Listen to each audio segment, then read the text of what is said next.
O discurso de Pedro.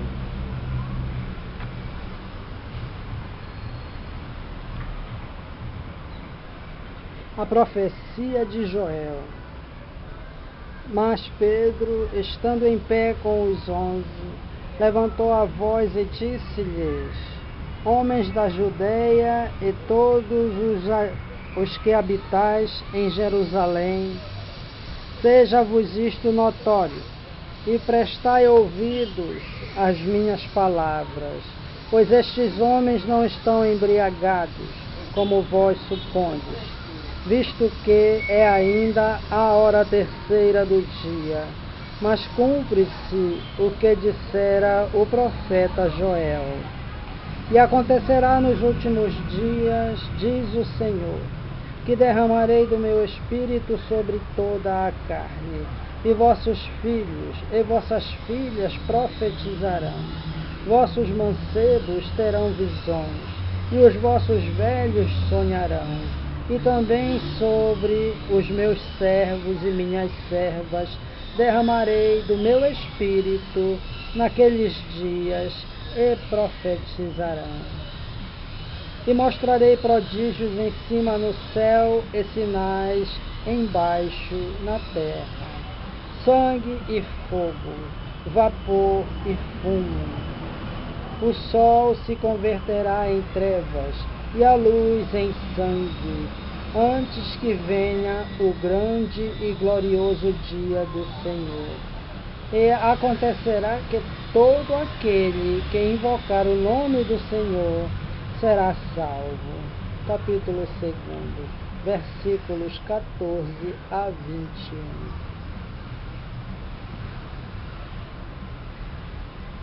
O discurso de Pedro não termina nestes versículos. Continua até o versículo 36.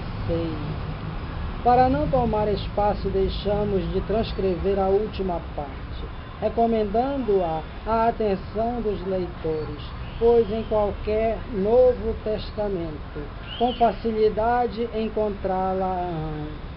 Nessa parte, o apóstolo lembra aos israelitas os grandes poderes de Jesus, os prodígios por ele operados e os sinais que Deus fez por meio dele, bem como o seu crucificamento por mãos de iníquos, a sua ressurreição,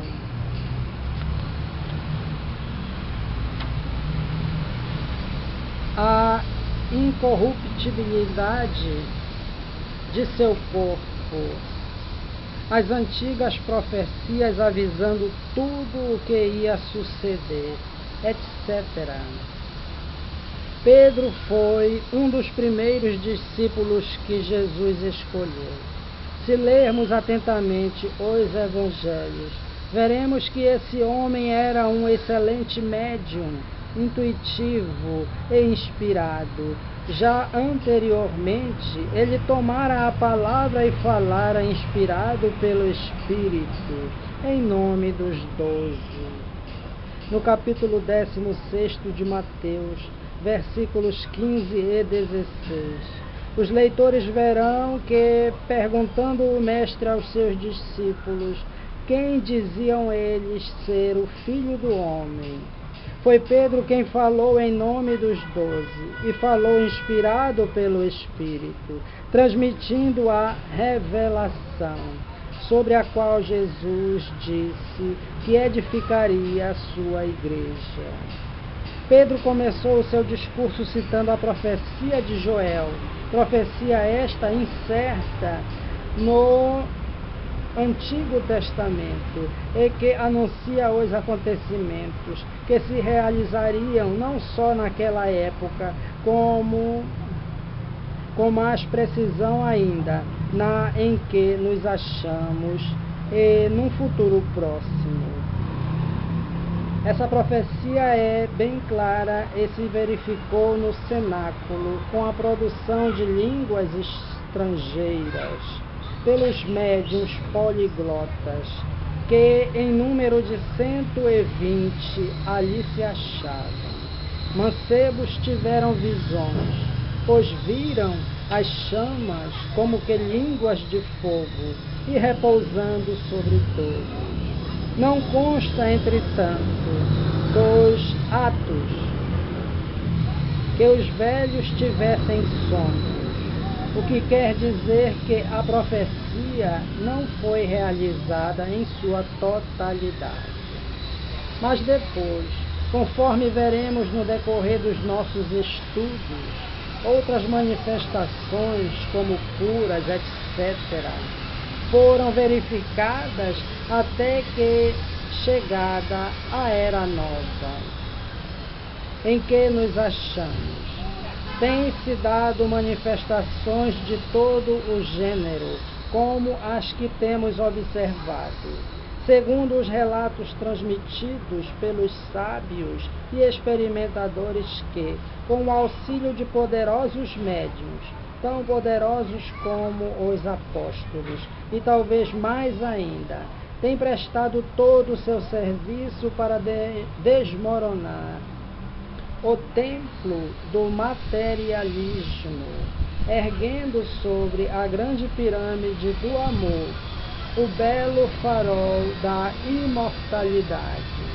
Nós cremos, entretanto, que, por ocasião do cristianismo nascente, muitos médiuns, quantidade inumerável mesmo, entre parênteses, se desenvolveram e foram desenvolvidos, o que levou Paulo a estabelecer regras para o bom sucesso das reuniões que se efetuavam naquela época.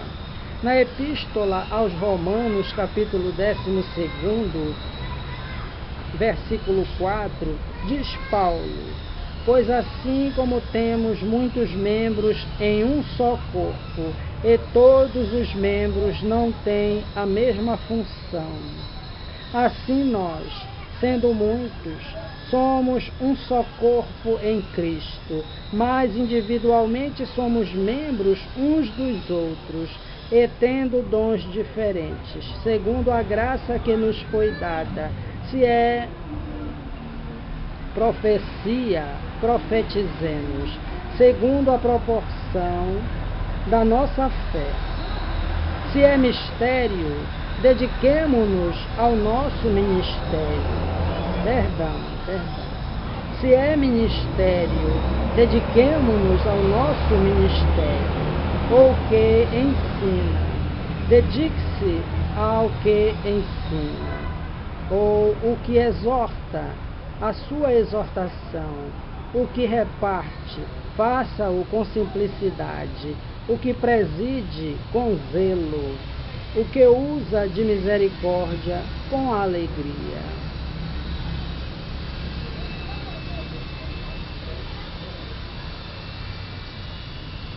É bastante este trecho para nos deixar ver qual era a vida dos discípulos e seus atos.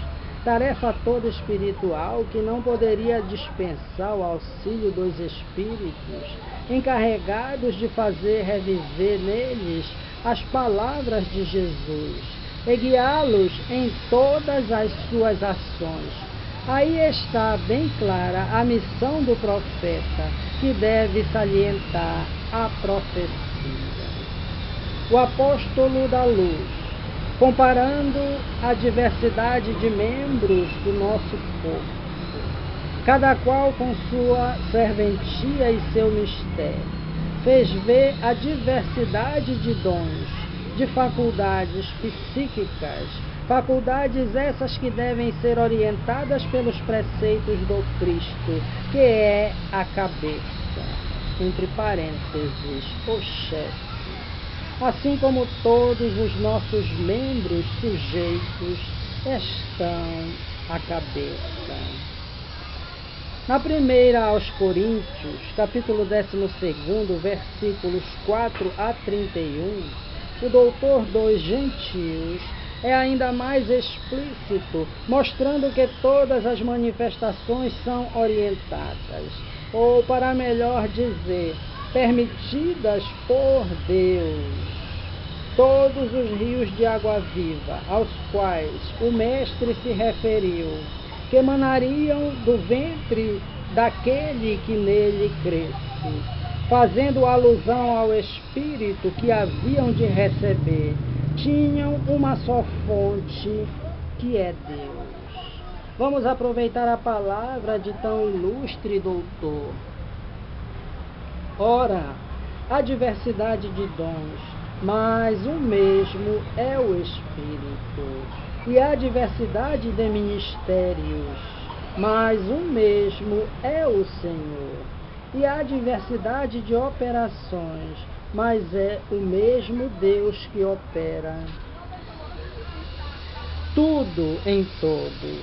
A cada um, porém, é dada a manifestação do Espírito para proveito, porque a um, pelo Espírito, é dada a palavra de sabedoria, a outro a palavra de ciência, segundo o mesmo Espírito, a outro fé no mesmo Espírito, a outro dons de curar em um só Espírito, a outro operações de milagres, a outro profecia, a outro discernimento de espíritos, a outro diversidade de línguas e a outro a interpretação de línguas.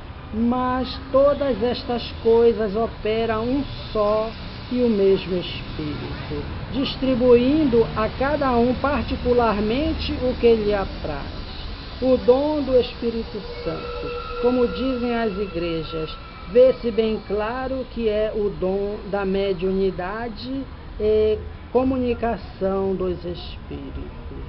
Cada médium tem a sua missão: sabedoria, ciência, fé, curas, maravilhas, profecia, línguas, etc., etc.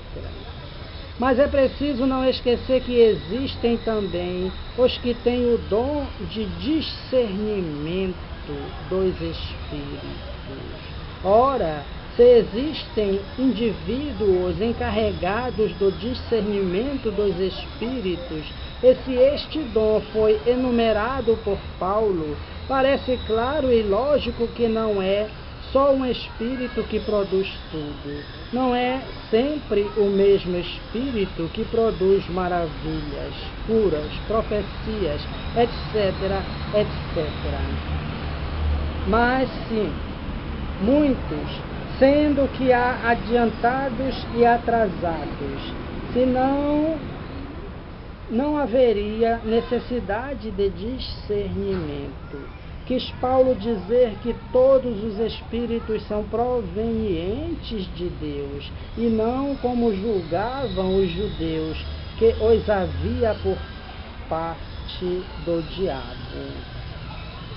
Na conclusão do capítulo, Paulo trata da necessidade da unidade espiritual da congregação, repetindo o que havia dito aos romanos e acrescentando várias considerações elucidativas, muito ao alcance de todos e da compreensão dos que nos leem. Depois, porém, de terminado o discurso de Pedro, a multidão que o ouvia perguntou a Pedro e aos apóstolos o que se deveria fazer para se tornar cristão. Eles responderam: arrependei-vos, e cada um seja batizado em nome de Jesus Cristo, para a remissão do pecado, e recebereis o dom do Espírito Santo. Pois para vós é a promessa, e para os vossos filhos, e para todos os que estão longe, e a quantos chamar o Senhor nosso Deus. Eu os exortava: salvai-vos desta geração perversa. E os que receberam a palavra foram batizados, e foram admitidas naquele dia quase 3.000 pessoas, e perseveraram na doutrina dos apóstolos e na comunhão, no partir do pão e nas orações. Em cada alma havia temor, e muitos prodígios e milagres eram feitos pelos apóstolos. E todos os que criam estavam unidos, e tinham tudo em comum, e vendiam as suas propriedades e bens, e os repartiam por todos, conforme a necessidade de cada um. Este trecho caracteriza perfeitamente a conversão positiva daquela gente simples e humilde que foi incluída nas fileiras da nova doutrina, com iniciais maiúsculas, de abnegação, de humildade, de bondade, de desapego, de amor, que o Cristo, com C maiúsculo, havia anunciado, e pela qual não temeu nem recuou a morte afrontosa da cruz. O batismo de que fala os Atos é o batismo de adoção da nova fé. Não se julgue este batismo, nem se compare com os batismos das igrejas que desnaturam o cristianismo, estabelecendo cultos e sacramentos exóticos que não falam à alma nem ao coração e só têm servido para produzir incrédulos e fanáticos. O batismo dos apóstolos era um sinal que deveria imediatamente produzir outro sinal visível de demonstração de fé, tomando o indivíduo uma nova criatura. O batismo dos apóstolos era um sinal que deveria imediatamente produzir outro sinal visível de demonstração de fé, tornando o indivíduo uma nova criatura no seu falar, no seu proceder, na sua palavra, nas suas ações e até nos seus pensamentos. Não passava de um sinal invisível, porque era feito com água que não deixa marca, mas que servia tão somente no indivíduo para dar uma impressão de que tinha necessidade de produzir sinais visíveis da sua regeneração, da sua conversão. A água nenhum valor tinha, mera exterioridade para satisfazer exigências pessoais. Ela não podia representar o batismo de Jesus ou do Espírito, recomendado por João Batista. E isto se conclui com toda a lógica, lendo-se com atenção o capítulo 2, versículos 43 e seguintes, que assinalam o modo de vida dos conversos. E em cada alma havia temor, e muitos prodígios e milagres eram feitos pelos apóstolos. E todos os que criam estavam unidos, e tinham tudo em comum, e vendiam as suas propriedades e bens, e os repartiam por todos, conforme a necessidade de cada um. O batismo produziu neles este sinal visível e os fazia queridos de todos.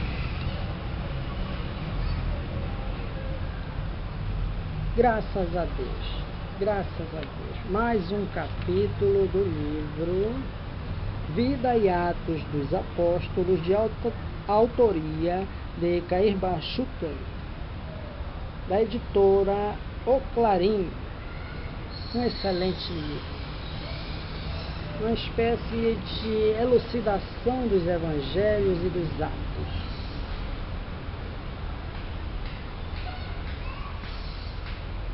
Desenvolvimento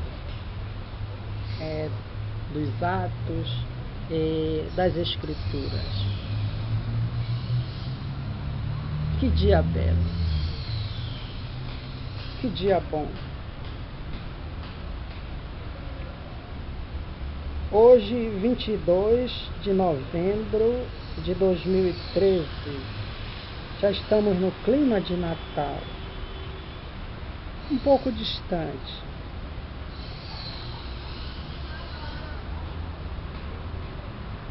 Mas em sintonia, né? Para o verdadeiro cristão, para o verdadeiro espírita, o Natal ele é vivido a cada dia de cada ano. É difícil, é muito difícil. Mas nós construímos este Natal, célula por célula, molécula por molécula. E não é difícil sentirmos, estarmos sintonizados, né, com essa energia maravilhosa desta festa, né, desta data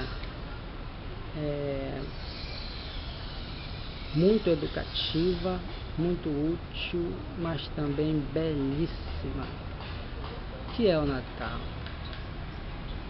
Portanto, que todos tenham, no Brasil e no mundo, um feliz Natal. Graças a Deus.